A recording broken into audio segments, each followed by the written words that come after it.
એક એવા સ્થળની વાત જ્યાં આસ્થા અને ચમત્કાર થાય છે। સંગમ પંચમહાલ જિલ્લામાં જે શહેરા નજીક આવેલું પ્રાચીન મરડેશ્વર મહાદેવ મંદિર છે। અહીં બિરાજમાન છે સ્વયંભૂ શિવલિંગ। શ્રાવણ મહિનો અને મહાશિવરાત્રિના પર્વ પર અહીં હજારો શ્રદ્ધાળુઓનો મેળાવડો જામે છે। ત્યારે આવો દર્શન કરીએ મરડેશ્વર મહાદેવના। પંચમહાલ જિલ્લાના શહેરાથી માત્ર 1 કિલોમીટર દૂર આવેલું છે ભગવાન શિવનું પૌરાણિક મંદિર। પાલિંગખડા ગામે લુણાવાડા હાઈવે પર આવેલું મરડેશ્વર મહાદેવનું મંદિર વર્ષો પુરાણું અને ઐતિહાસિક ધાર્મિક સ્થળ છે। અહીં દરરોજ મોટી સંખ્યામાં શ્રદ્ધાળુઓ મહાદેવના દર્શન કરી ધન્યતા અનુભવે છે।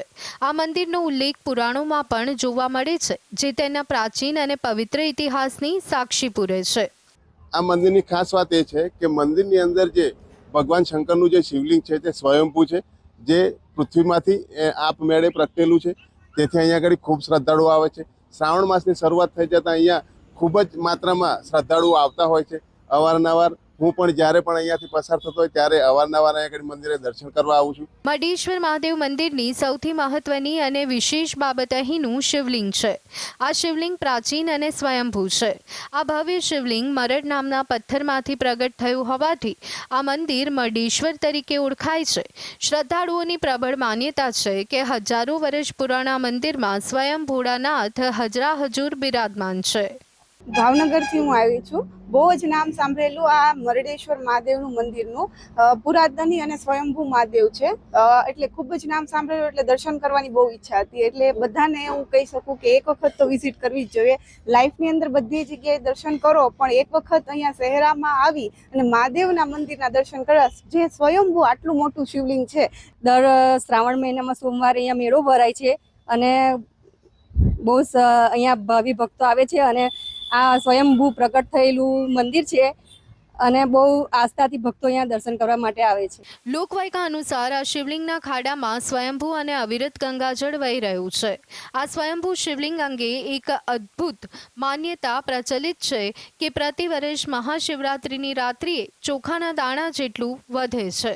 જૂનામાં જૂનું મરડેશ્વર મહાદેવ મંદિર છે, તે દર વર્ષે એક ચોખાવાર જેટલું શિવલિંગ વધે છે અને આ જૂનામાં જૂનું જાણીતું મંદિર મહાદેવનું મંદિર છે। અહીંયા ભવના લોકો ગમે ત્યાંથી લોકો દર્શન કરવા આવે છે અને આ મહિમા શ્રાવણ મહિનામાં આમનો ખૂબ જ અગત્યનો અને સારો છે। મંદિરમાં બિરાજમાન શિવલિંગનો આકાર અત્યંત વિશેષ હોવાથી ભક્તોને તેના દર્શન દુર્લભ લાગે છે। માન્યતા છે કે આ સ્વયંભૂ શિવલિંગ 4 યુગના 4 ખંડમાં વહેંચાયેલું છે અને હાલ કળિયુગના ભાગમાં વિકસિત થઈ રહ્યું છે।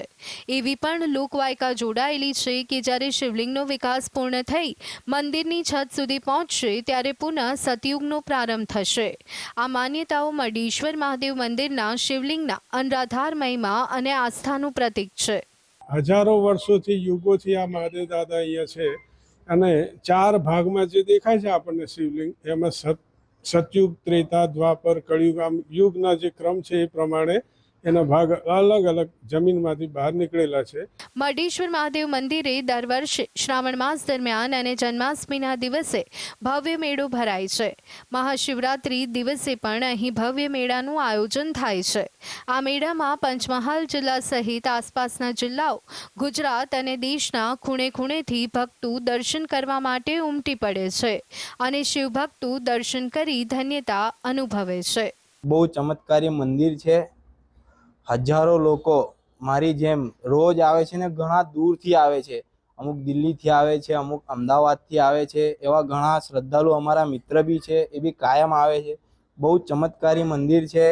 એની માયા કહેવાય તો બહુ વિશાળ માયા છે મહાદેવની। અહીં દર્શન કરવા આવતા ભક્તો શિવલિંગ પર દૂધ, પાણી અને બિલીપત્ર ચઢાવે છે। ભક્તો પૂજા અર્ચના કરી પોતાની મનોકામના પૂરી થતી હોવાની આસ્થા ધરાવે છે। નિયમિતપણે અહીં ભજન અને ભંડારાનું આયોજન થાય છે અને નિયમિત આરતીમાં મોટી સંખ્યામાં ભક્તો ઉમટી પડે છે। મરડેશ્વર મહાદેવ મંદિર તેના પ્રાચીન ઇતિહાસ, સ્વયંભૂ શિવલિંગ અને લોકવાયકાઓ સાથે દરેક ભક્ત માટે આસ્થા અને શ્રદ્ધાનું પ્રતીક બન્યું છે। ઇકબાલ શેખ, GSTV, પંચમહાલ।